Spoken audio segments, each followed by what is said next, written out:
Hi, today we're going to talk about concentrations, and we're going to really figure out why we salt the city streets with calcium chloride instead of with sodium chloride.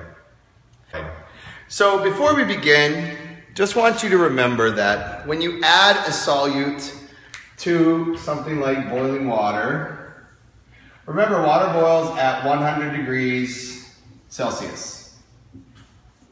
So 100 degrees Celsius is pure water.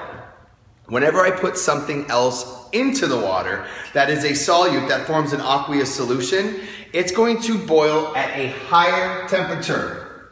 So the boiling point is higher, and the freezing point or the melting point is going to be lower. So I'll call it BP and FP. If I were to add an aqueous solution to this, the boiling point would be increased. If I were to add an aqueous solution, the freezing point would decrease. In other words, when it's 25 degrees and I add salt to some ice, it's going to cause that ice, it's going to lower the melting point of that ice or the freezing point of that ice. Now let's compare. If I were to add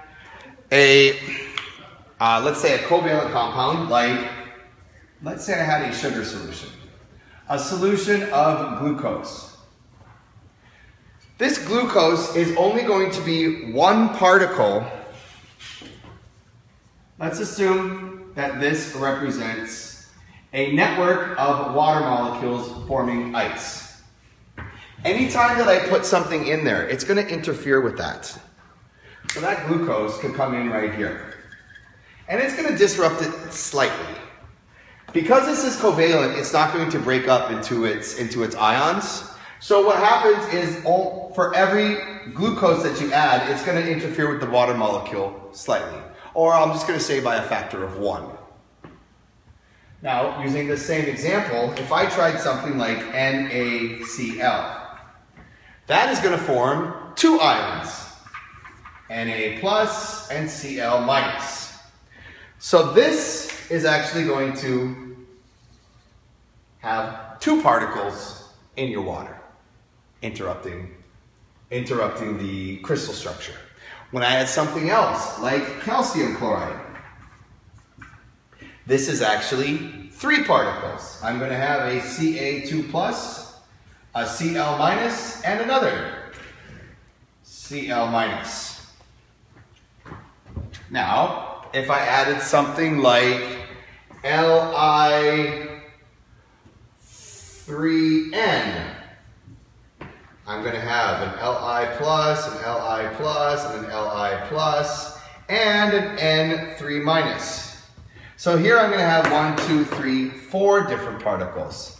All right, so all you need to remember is the more ions that make up your ionic compound, the lower the melting point is going to be, or the lower the freezing point, and the higher the boiling point. So you're going to look at some of these Regents questions, and you're going to just pay attention, and you're going to look at the strength of them.